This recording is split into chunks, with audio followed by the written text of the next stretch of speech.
Hello YouTube, my name is Code Gorilla, and today I'm going to be playing Anodyne 2 Return to Dust. This is going to be the any percent good ending route, and I am playing it on the Nintendo Switch because of a couple of, one in particular, Switch exclusive glitch that we use throughout the run to save a decent amount of time.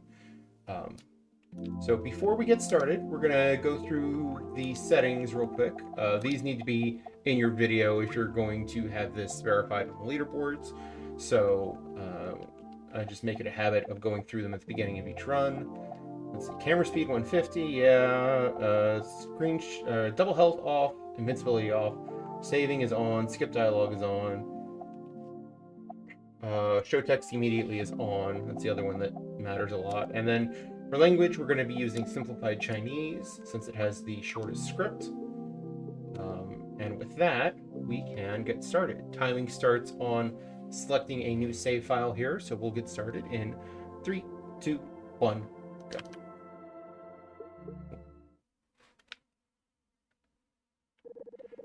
So right off the bat, we have a little bit of a cutscene, and we're actually going to skip the second half of this cutscene by just holding direction as we load out of the first part of the cutscene. That'll allow us to start moving before the screen has even fully loaded in, and notably before the cutscene trigger that was supposed to trap us there has loaded in.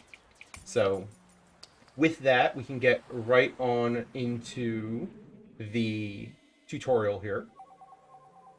And we're going to be using that technique of moving before the screen loads in to avoid cutscenes in a couple of spots throughout the run, so keep an eye on that.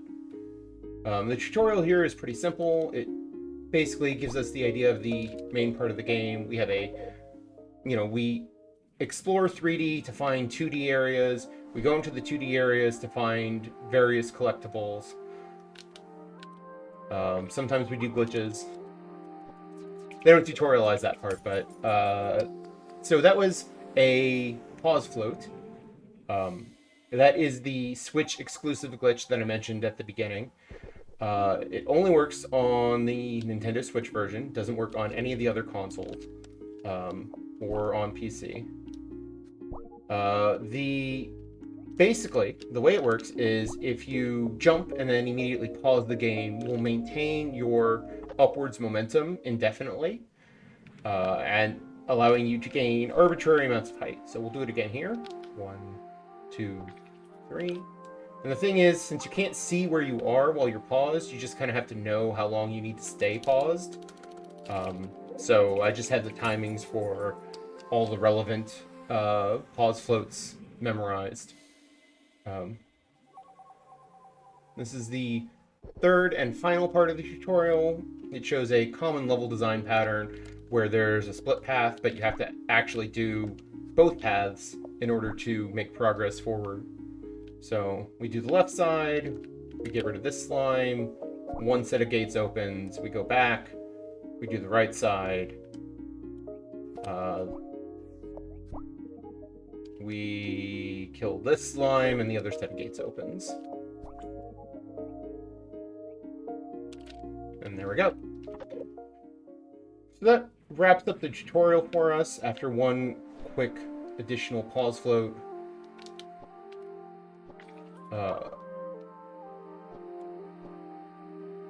So here we are at the end of the tutorial.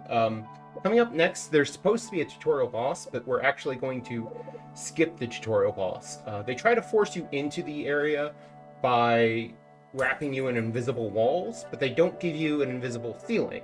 So with a carefully angled pause float, you can actually just pause float right out of there and then get out. So that's precisely what we're going to do. While I'm doing that, I'm going to set up for the next trick in the run, which is called a save float. It works the same way as a pause float, except it uses interacting with a save point instead of pausing. But in order for that to work, I have to turn off text skip. So that's what I'm going to do while I'm doing this pause float.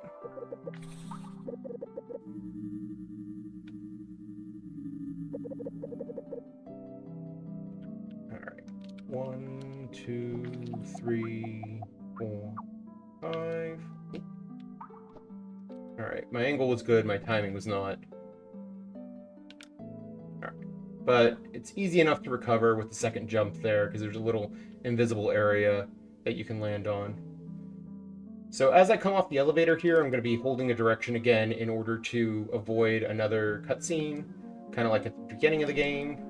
Then we're going to come over here to the save point and float into the air. And the reason we're doing this is way outside of the volcano of this area, there is a debug platform with a couple of cutscene triggers on it. And we are going to use some of them to trigger some cutscenes way earlier than we're supposed to be able to.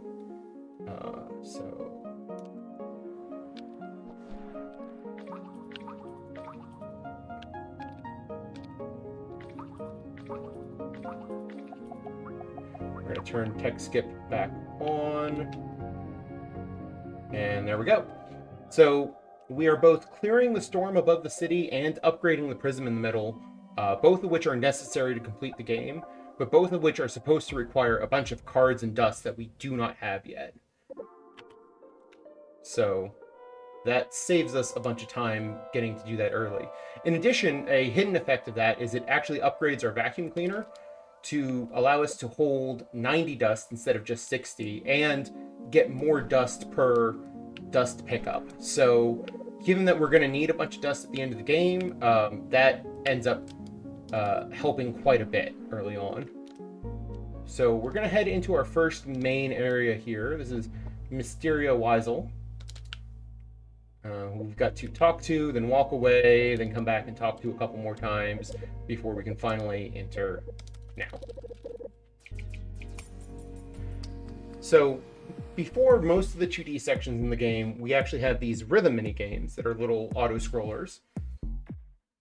And they're fairly straightforward. I'm not going to be talking much for them because I'll screw myself up if I do.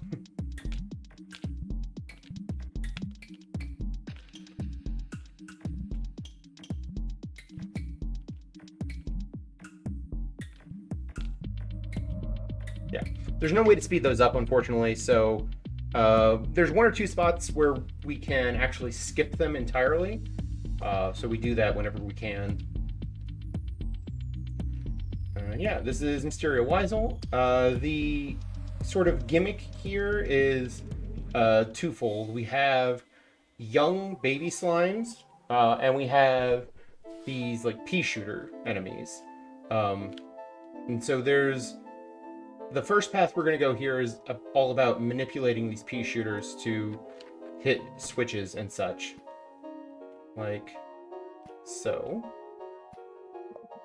Or just avoiding them as they attack us.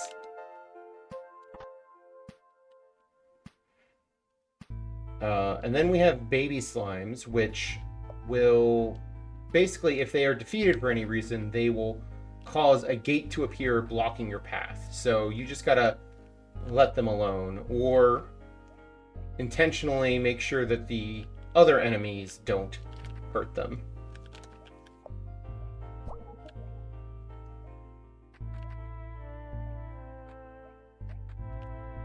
As mentioned previously, this is a very common level design pattern where it's like, okay, here's two different paths. At the end of each of the paths is a key.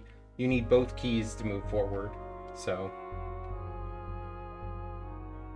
you'll be seeing that quite a bit throughout the game, honestly. And we go turn in these keys. We gotta wait for them to play out their animation. In a minute here, we're going to get to a boss fight, which we're actually going to... Oh. Okay, see, that's what I mean about the baby slimes popping up a gate if they die for any reason, including you just walking into them. Here we intentionally use the baby slime as ammunition because it's faster to do that and then reset the room. And then up here, there's a boss skip, where if you hit the boss before fully entering the room and then enter the room while the boss is in hit stun, you don't trigger the boss fight. So, don't have to fight the boss. We can just walk past. That's exactly what we did.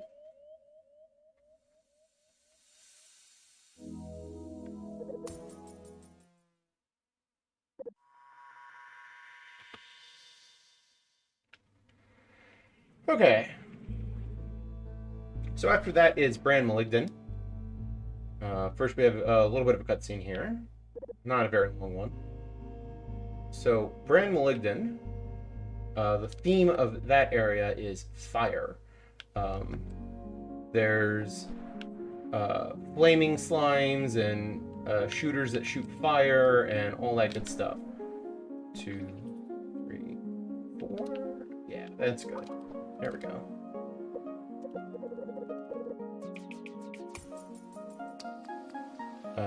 So there's gates that you have to burn down, there's shooters that shoot fire, there's slimes you have to light on fire, there's fires on the ground you have to put out with water slimes. And more after this rhythm minigame.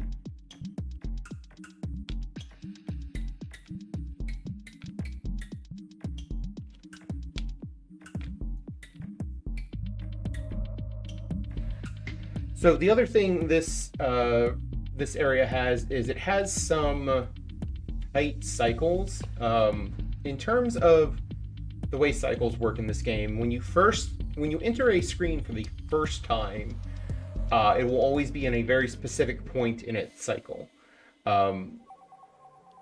Once you've entered it, though, it'll keep repeating that cycle. Or I think it remembers where it is. I forget the exact details, but the point is the cycle's only guaranteed the first time you enter the screen. So there's a couple of spots where I need to move in a very specific way. If I don't get it the first time, I'm not going to get it. Like here, to get that first fireball. And here we have to light all 3 slimes on fire. Speed it up by shooting the last one into the oncoming flame. And there's our first key. And we climb down the middle to use the first key.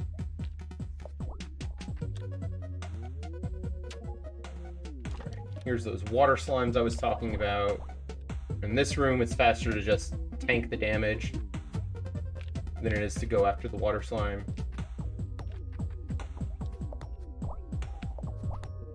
That's another room where you got to move pretty quick to get the second fireball to burn down the gate and not have to wait another cycle.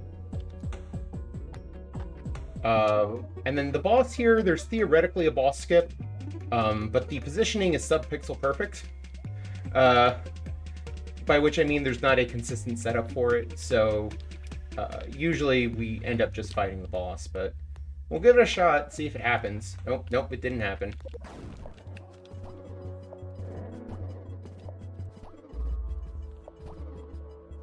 Missed a shot.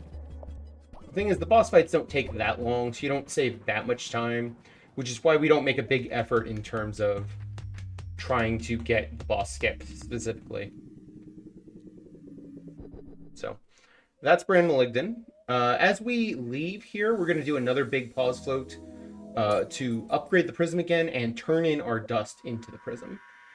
By the end of the second set of areas, we need to have our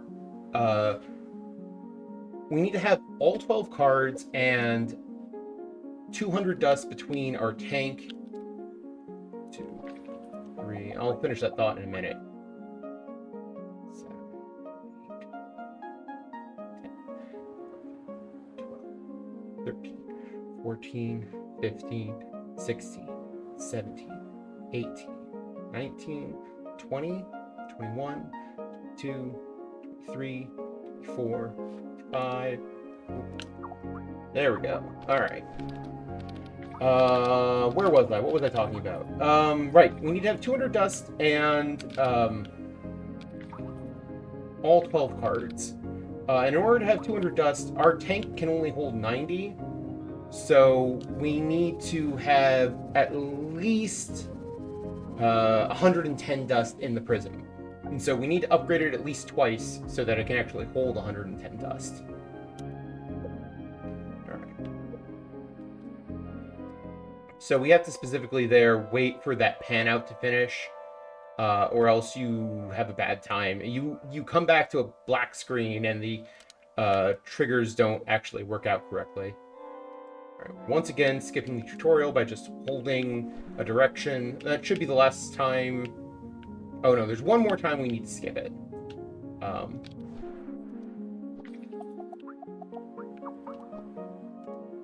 Alright.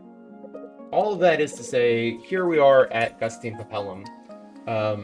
The theme of Gustine Papellum is tongues. There's a bunch of tongue levers that we have to pull and use them to unblock things or kill things or lick things in one case.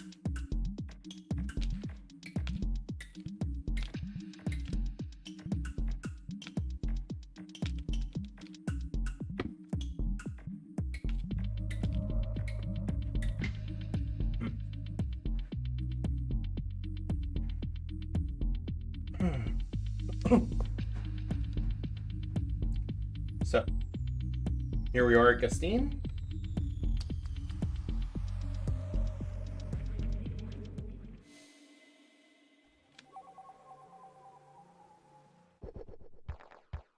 I'm also fond of the music here. I'm fond of the music in this game as a whole.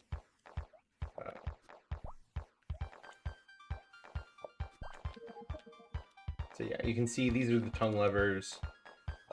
Some of them will automatically reset after you pull them, and some of them will permanently stay locked.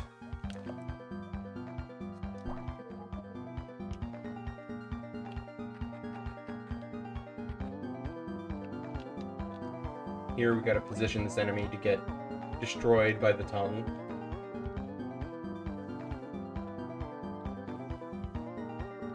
Here we gotta use the tongue to lick this NPC for reasons unknown. These two spikes are really annoying and can get in the way, like they kind of just did there. But you kind of just gotta work around them, play it by ear. Alright. In the next room there's a quick kill, so I'm going to spend a little bit of time positioning for it. If you don't do that, you have to do a bunch of like moving around to bait that particular spike enemy into the path of the upper barrier, and it's long and slow. There is no boss skip here because of that wall in the middle of the arena. So we just killed the boss normally. I played it a little safe there with some of my shots to make sure I didn't miss, because if you have to use one of the boxes in the bottom right against the boss, you lose a lot of time carrying that around. You move slower whenever there's anything in your tank.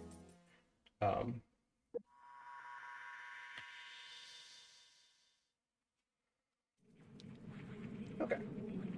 So we have one more area to do in the first set of regions. This is Center City C-Note is the city here.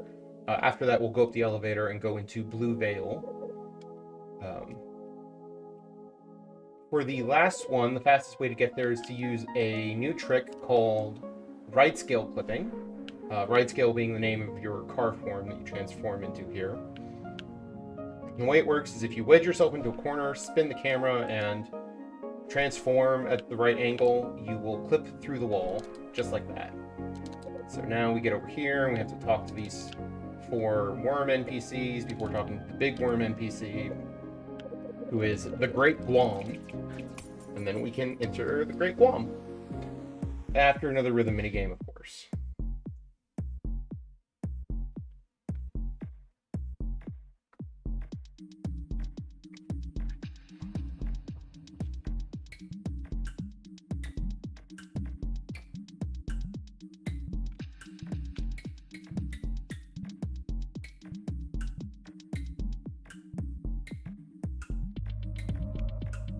There we go.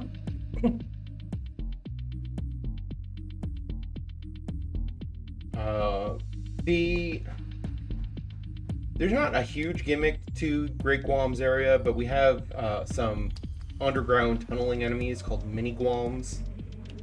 That basically they tunnel under the ground until you walk over them, at which point they pop up and are vulnerable. You'll see in just a moment. These enemies.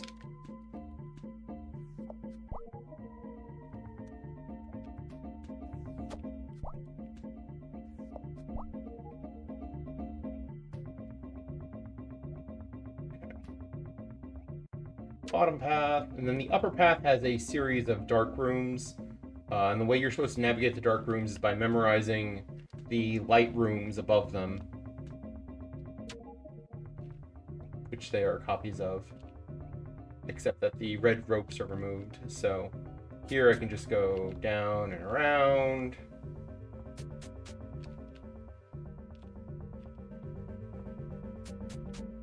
Here they've added some enemies we need to take care of.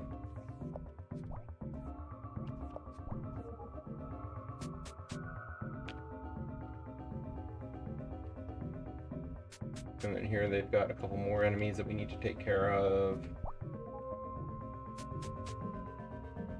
And there we go. And we have... we're once again going to skip the boss at the end of this area with some careful positioning, which you'll see in just a moment.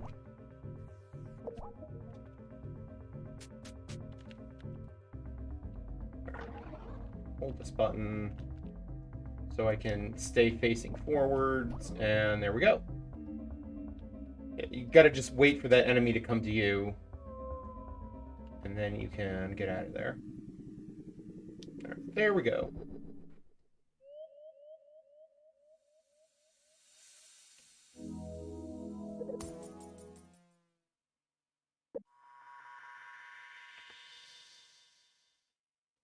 All right. Now we're going to, once again, right scale clip to get out of here. It's a little bit trickier on the way out because the angle is much shallower, but it can still be done. So...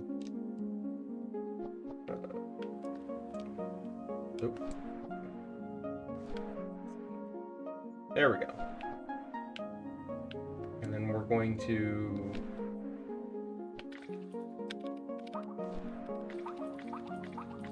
ride on over to the elevator. We've once again skipped that particular cutscene trigger, and that's the last time we're going to have to worry about it for this run. By the time we go through that area again later on, the trigger will have despawned entirely, and so we don't even have to think about it.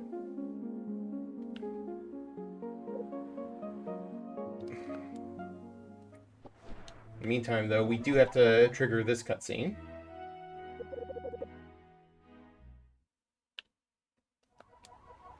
And so, we're now entering Blue Veil, which is the second set of regions.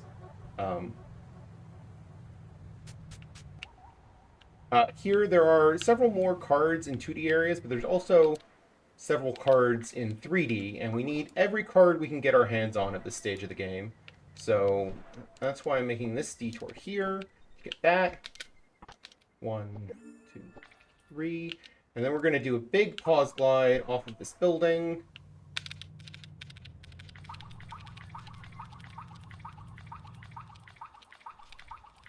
Over to this structure here.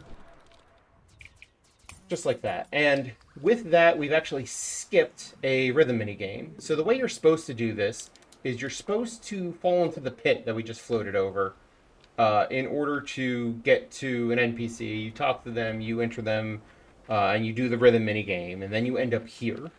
And then when you finish here, you spawn at a building that's just slightly lower than the building that we just entered. Do some light platforming in 3D, and then enter the spot that we just entered and do a second loop through here. Well, it turns out if you go through that top entrance the first time, you actually still get to this version of the world, and then can do everything normally, but you skip the rhythm in a game. So that's exactly what we're doing. We're picking up this key now. It's actually used lower down in this tower, but since we were already past it and we have to come through here a second time, we're just going to use it on the second pass. So, not a big deal. Other than that, the main thing to do here is clean and read all these gravestones. So, now we're going to...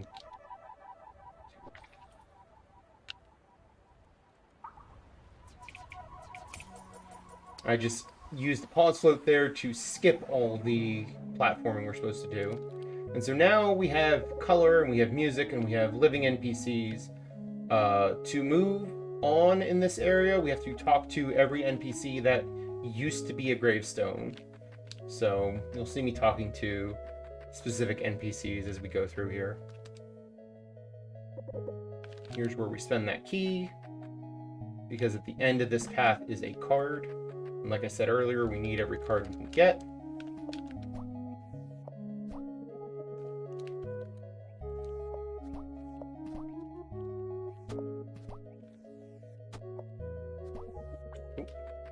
Wrong button.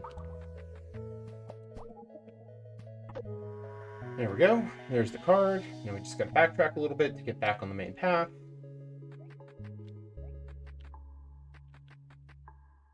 Here we are. Talk to that NPC. We don't need to talk to those because they weren't gravestones before. But we do need to talk to this one. Of course, we don't need to go get the key again, so we just talk to that guy and move on. Talk to this one.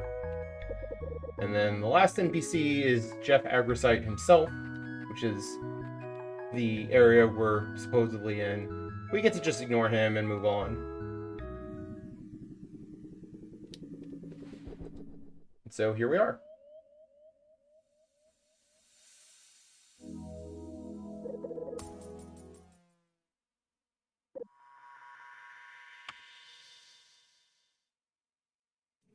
Okay.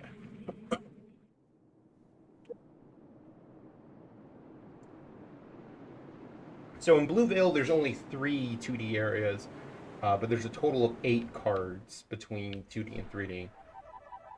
Get out of this pit. There's a specific path here that you can just barely jump yourself up.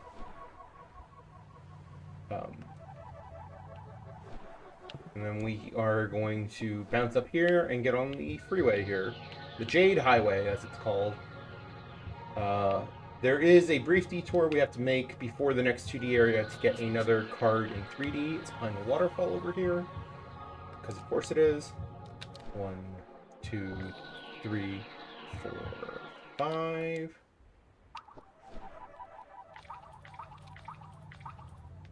Just drive on in here. 2, 3, 4.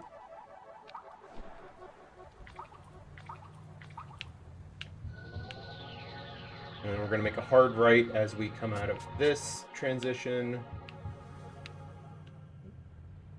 Uh-oh. Alright, fine. I will manually jump over the branch. I'm supposed to be able to drive up that, I think, but did not work for me today.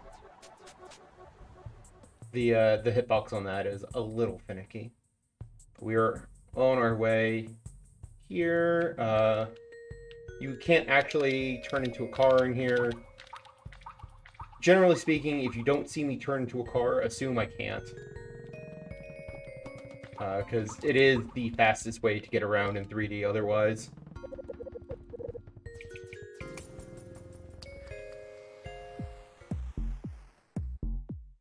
Okay, here we have another rhythm minigame.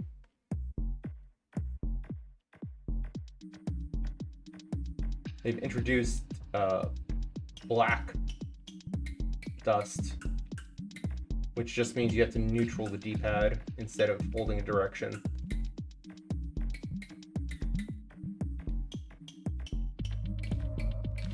I call it a rhythm minigame. It's not exactly a rhythm-based thing because you can just hold the button.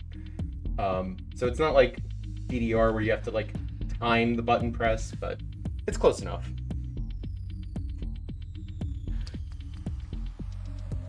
Alright, this is Iwasaki Antimon, who's got a snowy ice theme. And there's a couple of keys we need to collect to be able to get a card. So that's what I'm doing here.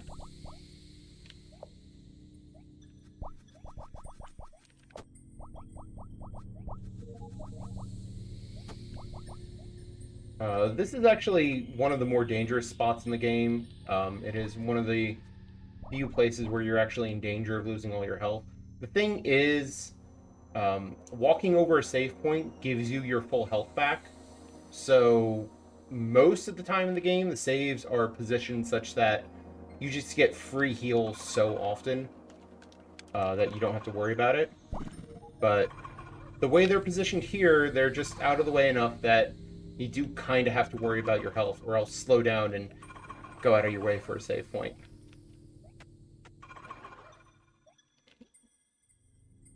Alright, we got our 2 keys. One of them is required to move forward. The other one is needed to get the card.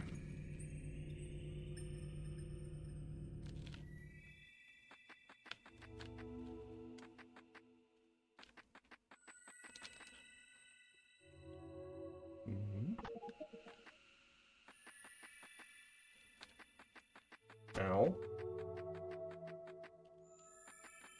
Alright, I should have plenty of health, though, so I don't need to grab that save point.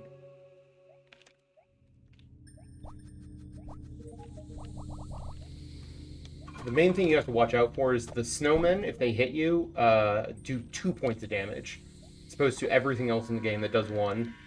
Like, the only other thing in the game that does 2 points of damage are the final boss's attacks. So, these snowmen are serious business. Thankfully, they aren't so fast that, like, you can outrun them if they start chasing you. So it's not too bad. We do have to make a brief detour into 3D here, where we would get some lore here if we were playing casually. But instead, I'm just going to skip straight to going into this mailbox, which is our way forward. And moving on.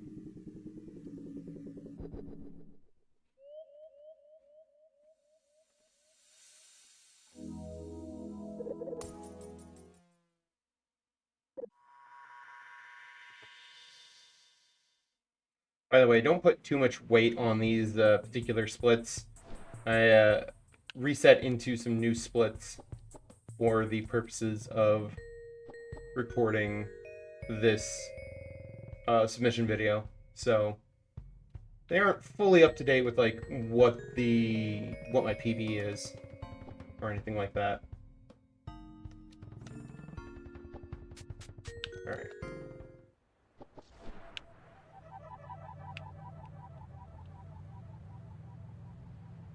We've got one more 3D card to get here before heading on to the last area. Right here, and then we're going to go up and over this mountain. 2, 3, 4, 5, 6.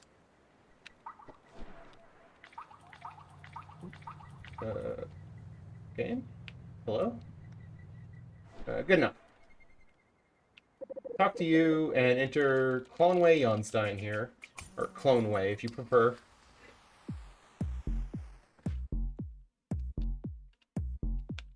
It is Lawnway Jonstein's clone. Robot clone. D, D, D.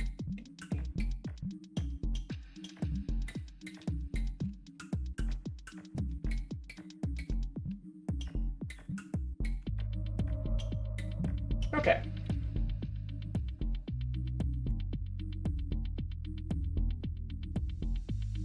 So this will be the last of the cards we have to collect for this part of the game. And actually the last of the cards we're going to be collecting, well, mostly the last of the cards we're going to be collecting for the entire game. There is actually one other card that we'll be collecting later on. Anyways, the gimmick here is this shadow clone here that... I disagree, video game. I was pretty sure I was lined up correctly. It mirrors your movements on the other side of the screen, and as you can see, if it touches the jam, it gets destroyed. If it touches a spike, it turns it into a shadow spike that starts chasing you around. If the shadow spike touches the jam, it loses, or it gets destroyed. And only the clone and shadow spikes can interact with these shadow buttons. So that's the basic rundown of this area. And then Occasionally we get rooms like this one where if I tried to just move towards the exit, the clone would actually get in my way and we'd bounce off of each other. So I have to go out of my way to get up to that upper left corner, dunk the clone in the jam, and then we get to move on. I love the music here. It's just such a bop. And then we get some teleporters. We can trade places with our clone. Here we gotta intentionally go through that other exit after dunking our clone, so that they actually have a path to the button.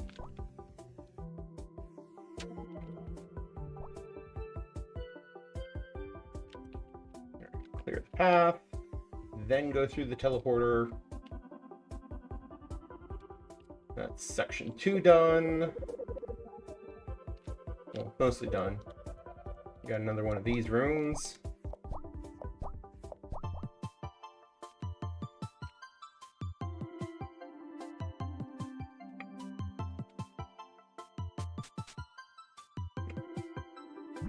This is probably the hardest area to speedrun of the second set of regions, just because there's a lot of precise movement that if you get it slightly wrong, you're forced to reset the room. Like if you accidentally dunk your clone in the jam when you're not supposed to.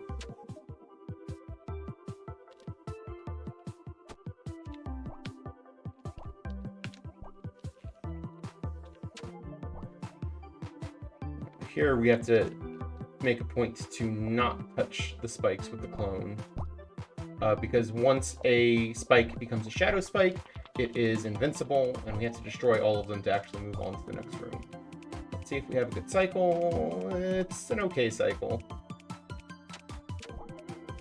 That jam is very, I think it's on a global timer.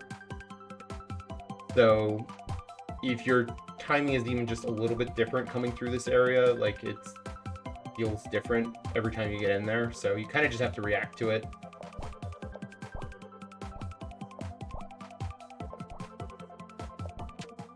Open that gate and then come back down so we can go boop. And that is the end of Clonway. There we go. At the end, we got to suck up this dust crystal, followed by this little guy.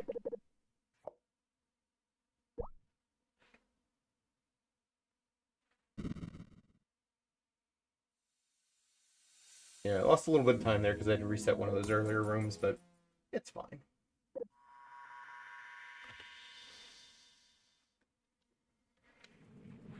Okay. So what happens next is our main character here is going to undergo some trauma. And the way that's going to manifest is by causing us to fall over and be slow a bunch. But there's a catch. After a little while, you'll be able to turn into your car form again. And as long as you make it off the screen while you're still in car form, you will stay in car form and reset your timer to falling over again. The trick is that, especially on like the second screen we're going to go through here, we are just barely bumping up against that timer. So I have to take a very specific tight line to just barely make it in that room. You'll see what I mean in a minute. So we fall over, we slowly get up. 1, 2, 3, 4, 5, 6, 7, 8 slow steps. Oop. I jumped the gun a little bit there, but it's 8 slow steps before you can turn into a car again. And then you can go normal speed, but after a little while, your timer will run out and it'll forcibly de-transform you. So, hopefully this is good enough.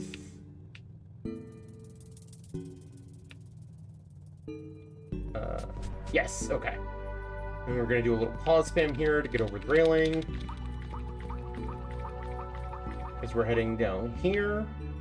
Because the thing is, if I manually de-transform, I'm also going to fall over and have to go through all that again. So now I'm forced to de-transform for this cutscene.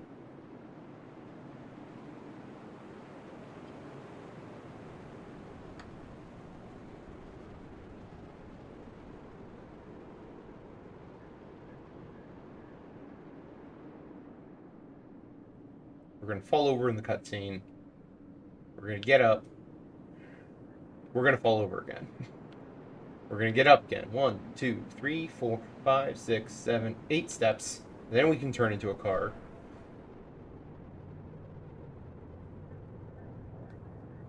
Then we're going to get all the way over here to this tower, at which point I have to detransform to be able to go through the door. So we'll fall over again. And we'll walk over to the sigil and touch it. And then we're going to try to be on the ground as little as possible. So touching that sigil inverted gravity here so we can fall up this spire. And then, yeah, I'm going to intentionally float here to not touch the ground. Because as long as we're not touching the ground, that timer isn't going off. So that means we don't immediately fall over when we get to the top. If you take the line just right there and you jump at the right time, you can get out of that door without falling over. 1, 2, 3, 4, 5. Camera, work with me here. Okay. Get in here. So we try to spark this fruit, and then this dog comes along and eats the fruit. And so now we got to spark the dog instead. But the dog is being obnoxious and jumping around all over the place. So we got to chase it down and spam a whole bunch of shots. And yes, you are still on your timer, and you are still going to fall over if you take too long. But I did not take too long there, so we are good. Alright. And so now we've got Dustbound Village, which is one of the longest 2D sections in the game. So we've kind of had this traumatic experience of our parental figure suddenly dying in front of us for unknown reasons. And so we've run away. We've had a vision that we should come here. We've come here. We've run away. And we're just going to start living a new life in this Dustbound Village. But we have to learn some basic things like how to eat and how to live and how to be a person. Because they were things we did not know before. So that's what this part of the game is about. What that means in terms of gameplay is that we're kind of starting a new routine here. So after we get an introductory exploration of the area, we're going to settle into sort of a pattern where we do a gardening segment, followed by a wrestling segment, followed by a ritual segment. And we're going to repeat that pattern a couple of times, and then get out of here. So first, we're going to talk to some NPCs. Then we're going to finish our grand tour by going out this way. Down here. And we're going to go this way to the train station. A little tardigrade train station. If you line up against that wall there, you can just walk into the switch and don't have to even use your vacuum to pull it. And then we're going to see, this is the fruit. This is the inside of the fruit that dog ate. And it's got a playground in it that we're going to treat as a temple and do rituals here. But we'll get to that in a minute. First, we've got to learn how to eat. So I'm holding down and right here because otherwise I would have spawned right next to the bed. And you saw I was moving much slower there. So you actually save yourself a bunch of time by just holding down and right as you load into this little scene. And then we're going to come over here, we're going to have a brief cutscene, and we're going to do our first gardening section, which honestly works just like the other 2D sections we're used to. There's a series of rooms with enemies. We got to kill the enemies. Here we have to just kind of wait for a little while as this shooter does our work for us.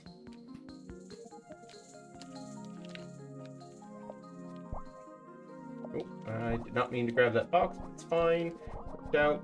There we go. That was gardening 1. So now we're going to once again walk to the tardigrade train. That's just a fun phrase to say, tardigrade train.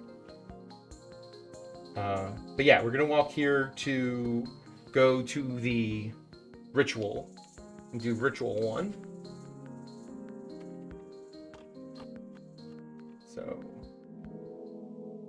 ritual is we roll the dice, we cross the rickety bridge, and we send a sacrifice down the slide.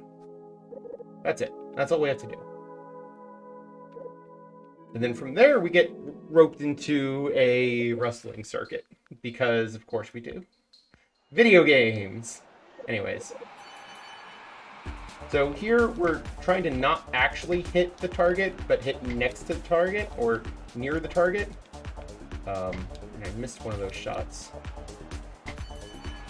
Here, we're going to pretend to get hit, and I'm going to do it by just mashing the pretend to get hit button while waiting to be shot by the other guy. Then we have a quick time event.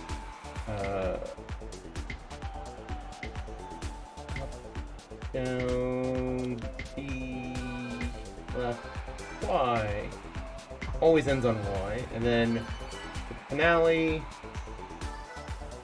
we do it back and forth.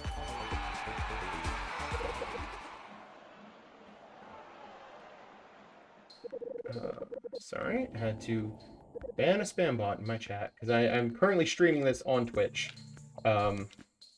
But it's going to be posted on YouTube later, so you're probably viewing it on YouTube.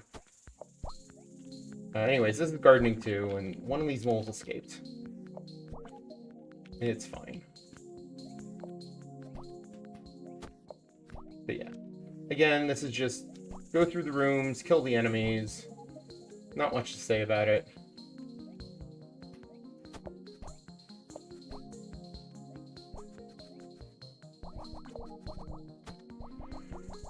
And yeah, I took some damage there, but honestly, it doesn't really matter. Again, there's a free heal on the way to the ritual center. So, not a big deal. There's our heal. Yeah, we're back to the tardigrade train. We're gonna take the train back to the hand fruit, as it's called. Roll some dice. Cross the rickety bridge, send a sacrifice down the slide, and there we go. And now we're going to do wrestling 2. So we're going to start with some back and forths where I get a hit, he gets a hit, I get a hit, he gets a hit, I get a hit. We move on to the next phase, which is the quick time event. B, right. Right, up, right, B, Y.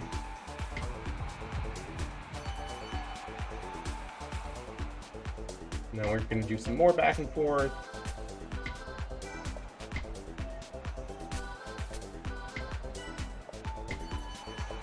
And then for the last hit, I'm going to shoot him out of the arena.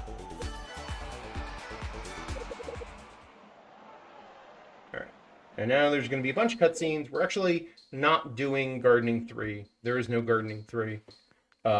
So we're just going to watch some cutscenes and then walk back to the tardigrade train, do Ritual 3, then we'll do Wrestling 3, and then we'll be done with this area.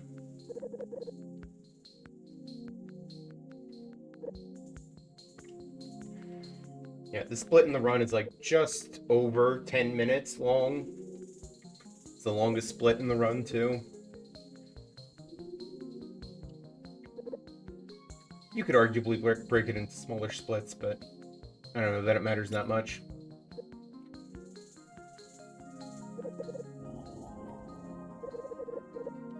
That was another spot, by the way, where I was holding left as we loaded into that cutscene and spawned a little bit closer to the exit as a result.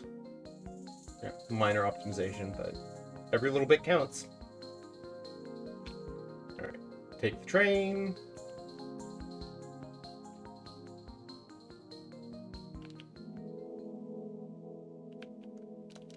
Roll some dice. I said cross the rickety bridge. And send ourselves as a sacrifice down the slide.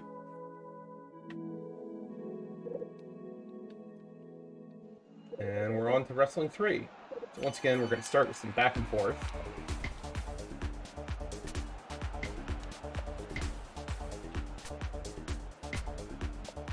And then we're going to do a quick time event. Down, down, D. And then phase 3 is going to be the DDD section, which, played a Kirby game, you will understand why I call it that.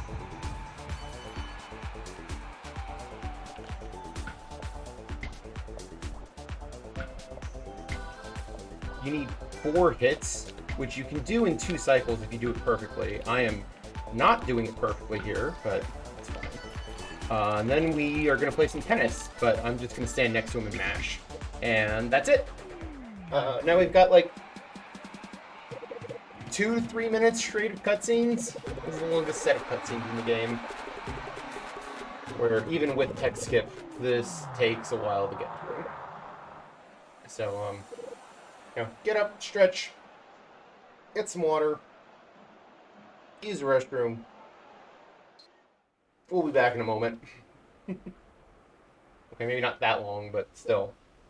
The thing is, I'm going to split halfway through this cutscene, but it's only going to be like halfway through the cutscene. So there's going to be even more after.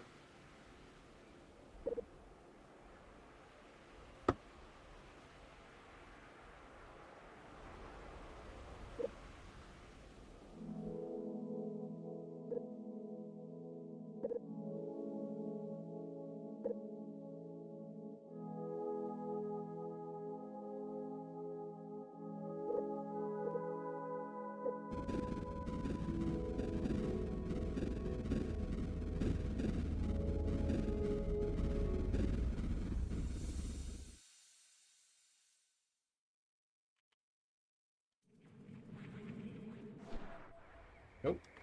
Shoot. That split was a little late, but it's fine.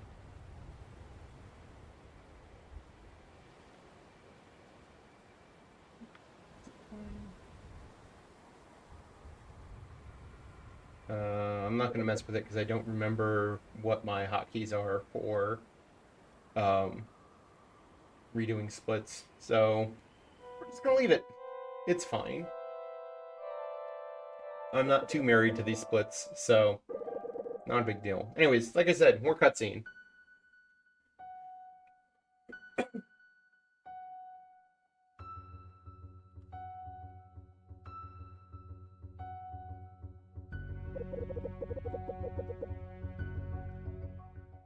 Okay, so the next thing we have to do, now that we finally have control again, is do a quick dust grind. For the very, very end of the game, we're going to need 150 dust. And once again, our tank can only hold 90. So what we're going to do is we're going to immediately go grind 60 so that later on we will have enough dust to... I screwed that up. Alright, back up. 1, 2. If you drive up that wall just right, you can actually pause glide over that gate without having to drop out of car form, which is faster. Anyways, we're going to go grind 60 dust here, just as quickly as I can. This is just the most convenient spot to do that grind, is on this screen right here, with these 3 slimes. I can just...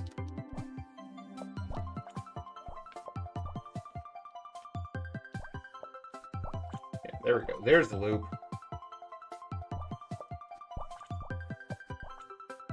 Just very quickly reset the room after hitting these 3 slimes.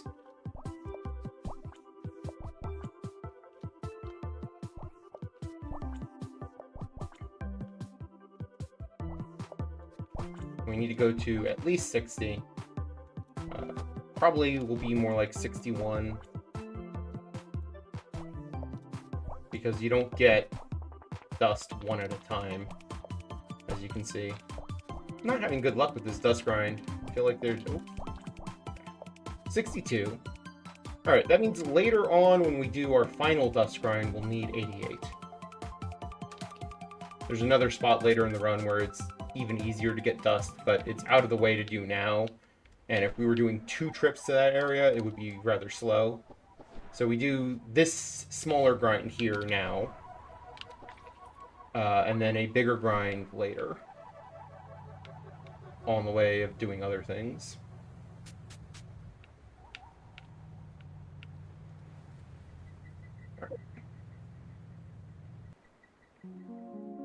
So 62. Fill up this tank.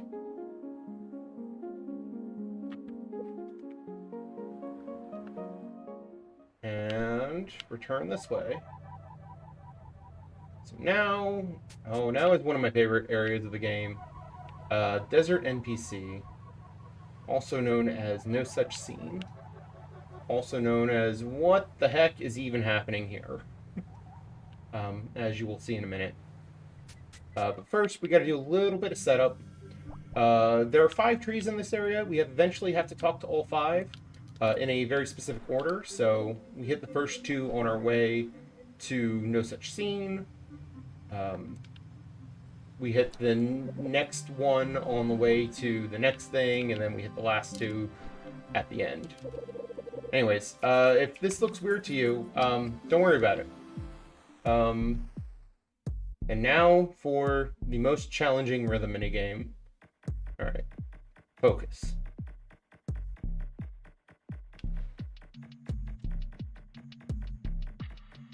Or not, you know. Yeah, don't worry about it.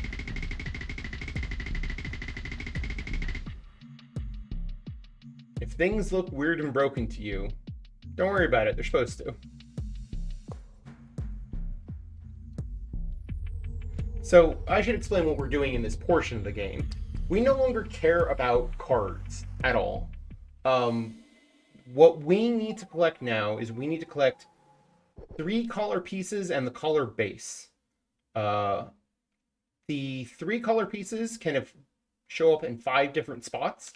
Whichever the first 3 of those spots you open will have the color pieces, and the last 2 will have some miscellaneous collectibles. So that chest that played the jingle there, that was our first color piece. And so we picked the 3 of those chests that are closest to get to. This one, it's very quick to get to it. Unfortunately, it locks you into this entire section, but fortunately, this section is fairly quick. Anyways, this is Nora. Welcome to her boring life. Say hello to the gargoyle. And then leave the building. And there's a specific path we have to take leaving the building. And it's left, up, right, up, right, oop, right. D-pad didn't want to work with me there. Up. That's the shortest way to get out of the building. And there we go. And now we can go to work, teleport us to the end of the day. We go back inside. We check social media and then go to bed.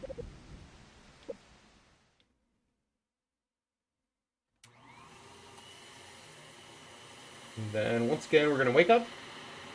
We're going to go over to the window. We're going to say hello to the conspicuous absence of a gargoyle. And then we're going to leave. Thankfully, they don't make us actually walk out of the entire building again. So we're just at the end of the day now. We're going to say hello to the gargoyle that's definitely not supposed to be there, but don't worry about it. We're going to check social media.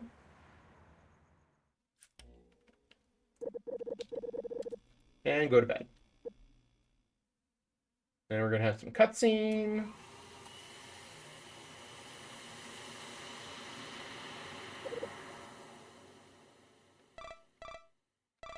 And so the thing is, what would normally follow here is an honest-to-God horror segment of this game. But the developers were kind enough to know, hey, you know, if you're playing this game, horror is not everyone's deal. Most of this game is not a horror game. So we give you the option to just skip it, which is faster. So that's exactly what we do.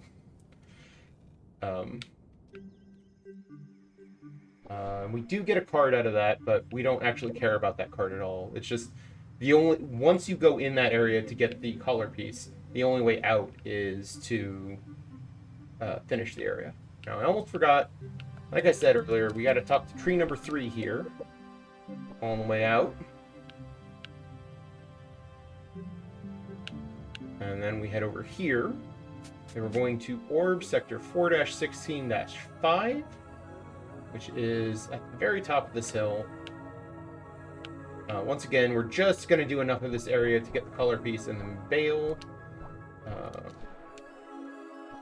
We got to talk to this face 3 times, and then spark ourselves into it. Thankfully, there's no rhythm minigame here, so we're just immediately spawn in, and we're just navigating this area. So we walk to the end of this, go up the stairs. We got to go into this clothing shop and talk to the shopkeep on floor 2. That'll unlock the path to floor 3. And normally you'd go around this apartment building and take outfit orders for people and then play a mini game where you assemble those outfits. And at the end of it, you get a couple of cards, but all we really need is that color piece. So now that we've got it, we're just going to leave.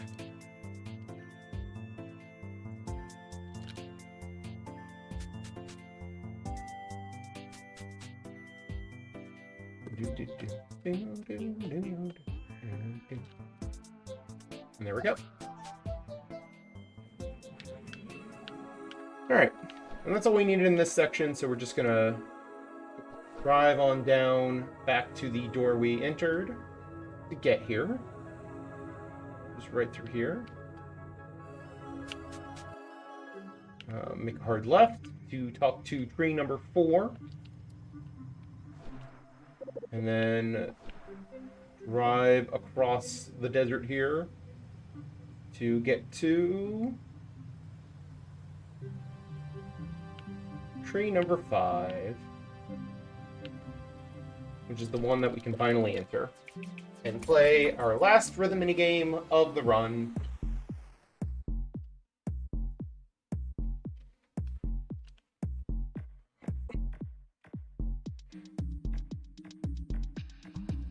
Boom, boom, boom, boom, boom, boom, boom, boom, boom, boom, boom.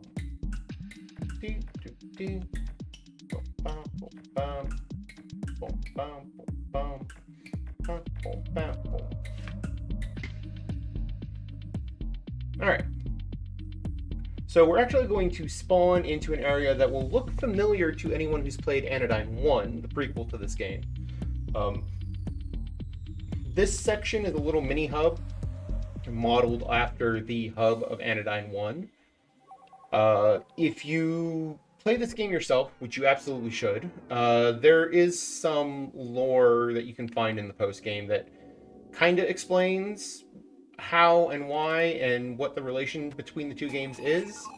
But some of it's intentionally left vague. The other thing we earned here is the ability to spark while in 2D and to go into low-res 2D, which we have to do here and in the final area of the game. Here we're just ignoring the backstory for this region.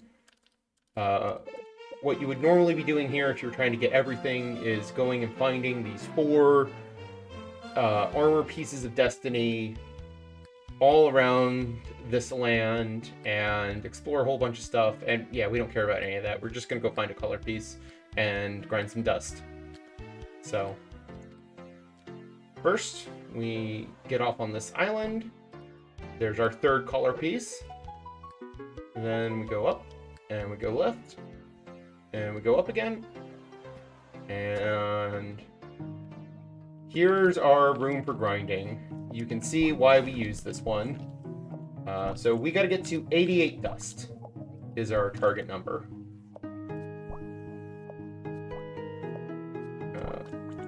Usually it's 2 passes or like 1.5 passes will get you to your target number.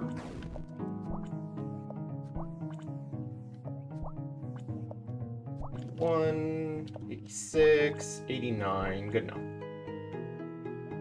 The thing is, you don't really want to go over because then you just have to sit longer for your dust to fill, so that's why I'm not going for the full 90 there. And then we can use this warp pad to get out. And we just walk out. So yeah, we're skipping a whole lot in the back half of the game.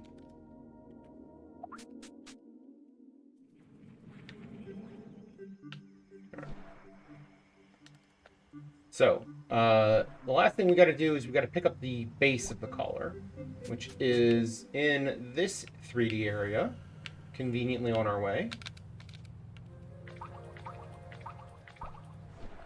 Right here.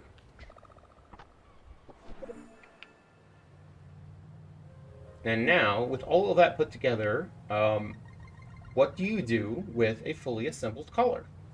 You go put it on a dog that you go make friends with. So, we are going back to the tower where we found that dog earlier.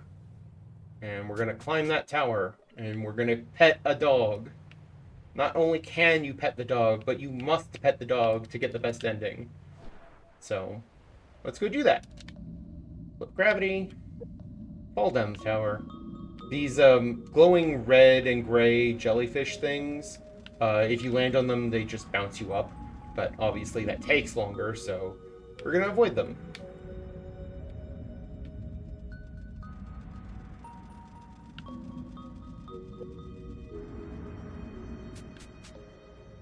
One, two, three, four, five. Should be good enough. Yeah. All right. Pet the dog. Dog's so nice. We pet it twice. Put the collar on the dog. Enter the dog. And now we're back to Dustbound Village, except everything looks a little different in that it's been sanitized, cleaned up, you know? And most of the people here do not remember who we are. But we can find this repaired card that got torn at the very beginning of Dustbound Village. And we can find these two who do remember who we are and give us the idea for how to break free of the center and get the good ending of this game. So that's what we're going to go do.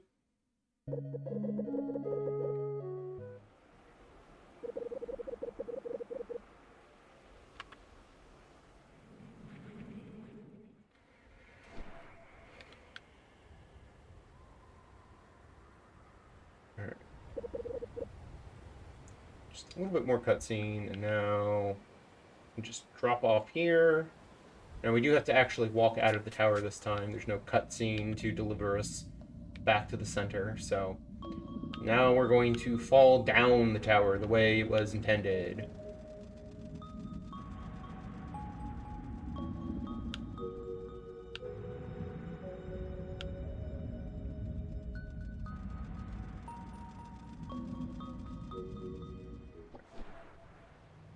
And so with that, all we have to go do is turn in our dust, and we can get into the final area of the game.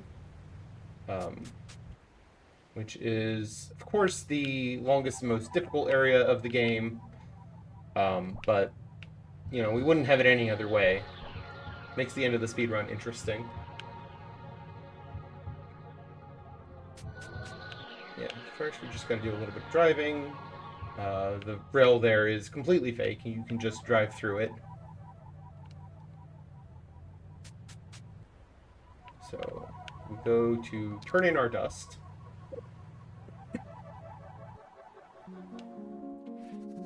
And so we're just looking to make sure we have at least 150 here. 151, good enough. Again, since you have to watch each little bit of dust animate in, getting extra dust is technically suboptimal. And that's a bunch of dialogue saying, hey, are you sure? But are you really sure? But are you really, really sure? You know, that old gag. And then there's this cutscene. So you remember at the very beginning of the game how I was talking about getting displacement and missing cutscene triggers by holding down directions. If you do that here, then when you land at the bottom of this prison, you load into a black screen and nothing works correctly and you don't get transported to the next area.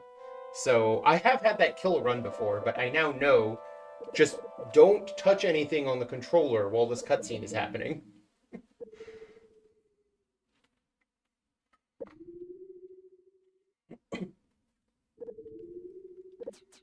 It was a run very early on in my running this that got killed by, oh, I held the direction and now I can't actually do anything anymore, and I'm just dead at the very end of the run, which sucks when it happens.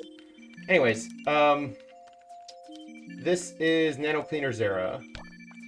This is the final area of the game. It introduces these pink spiky things. It introduces bubble enemies, which you have to either break the bubble or use them as invincible enemies. It introduces these boomerang enemies that work the way you expect boomerangs to work. And yeah, first 3 screens are basically a tutorial of here's all the things you're going to see in this area. You figure it out from here. So yeah, these enemies are invincible, so you can use these boxes to knock them around.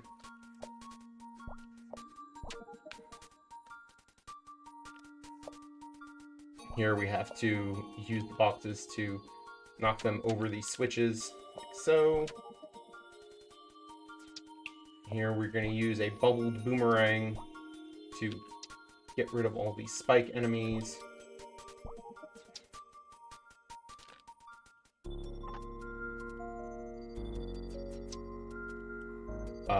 So at the very, very beginning of the game in the tutorial, we got the parts of a balanced breakfast, or the 3 elements of nurturing. So that's what we have to do here, is destroy the 3 elements of nurturing. Excuse me, please come this way.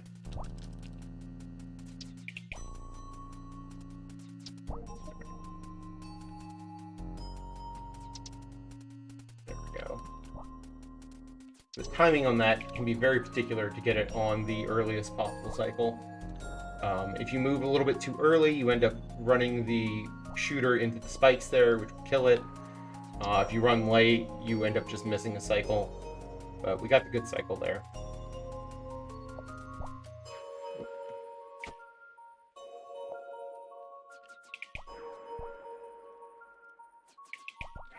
Damn it. Okay. We'll get that on the way back. I'll just pick up some healing there.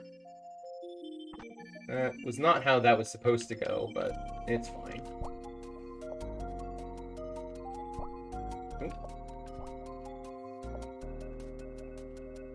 The hitboxes on these can be a little bit finicky sometimes. And there we go. There's our first element of nurturing, or element of a complete breakfast, as it were. So we're going to use the vacuum to stop them in place, and then quickly shoot 10 shots as fast as possible. And that's 1 down, 2 to go.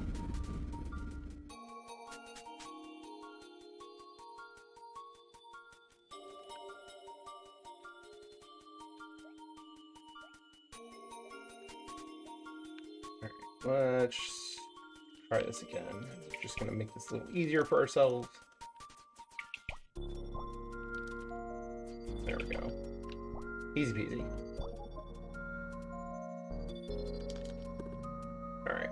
This section introduces blood gates, these red gates that open when you get damaged. And so the challenge is figuring out how to damage yourself. Like, for example, shooting yourself through a teleporter. Or baiting that snowman and then running around the path. Alright, here's our second element of a balanced breakfast, a coffee maker slash temperature regulator slash I don't know what it's actually called. It only takes 1 shot because it's supposed to be a cute defenseless little thing, and how could you, you monster? And the answer is the game told me to. I didn't have a choice. So get off your high horse, question mark? I don't know. I don't know where I was going with that. Alright. Before we leave this half of the map, there's 1 more key to get. Oh. Please cooperate with me. Okay. Hello. Come on. Thank you. I'm gonna use this guy as a shield. Get across.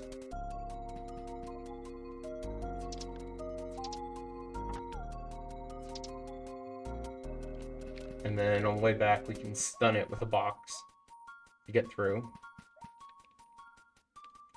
Alright. We've got our key. All that's left is the final element of nurturing. Gotta do a fancy boomerang shot here. Turn in that key. Might as well hit the save while we're waiting for the key. This is supposed to be a moral dilemma, but it doesn't actually matter which one of these two enemies you defeat. So we just do the one that's faster. This is still a speedrun after all. Here I gotta be careful with this boomerang, because if it kills one of the baby slimes, it'll block my path. So I'm intentionally taking some damage there to kind of curb its momentum. And here's our final element. And all that's left now is the final boss.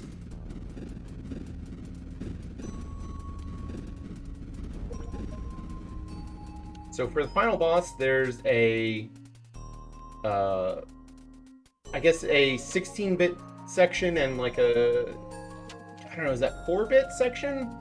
Low-res and high-res section? Whatever you want to call them. There's an inner and an outer section that we've got to do. And so the goal here is to get 6 cycles on the outer section and get the first 6 out of 7 hits, or 6 out of the first 7 hits in each of the 2D sections. So first,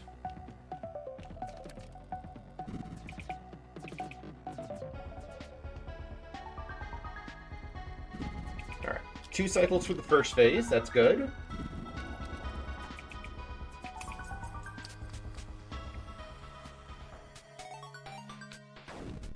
Now we gotta shoot these spikes up.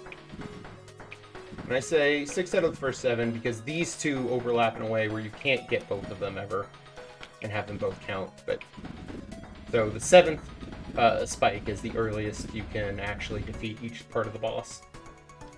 Alright, now for phase 2, we have a turret in the corner shooting at us. Alright, that was also 2 cycles, good. Oh, I took damage there, it's fine. Damage doesn't matter too much.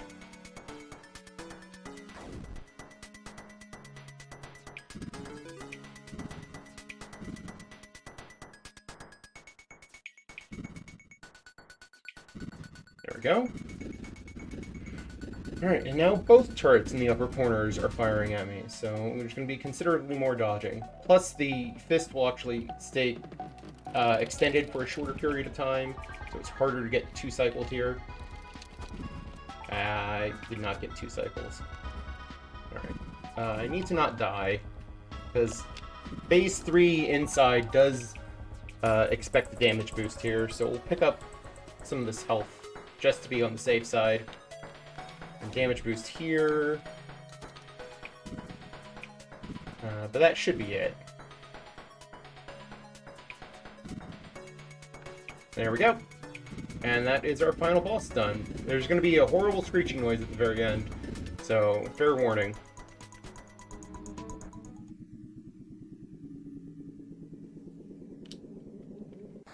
And time is after the last text box, and it goes from fade to white to fade to black. So, there. That's time. Okay. Yeah. So that was Anodyne 2 Return to Dust. Any percent good ending in 1 hour and 18 minutes and 4 seconds. The world record, I believe I have the comparison up on live splits here. So let me just... Yeah, the world record is... let me press the button one more time. And I'll save those. The world record is 1 hour 51 seconds, held by me. So, just to give you an idea of comparison. Yeah, that's the run. That's pretty much all I got. Thank you for your time watching this. I'll leave the credits up, but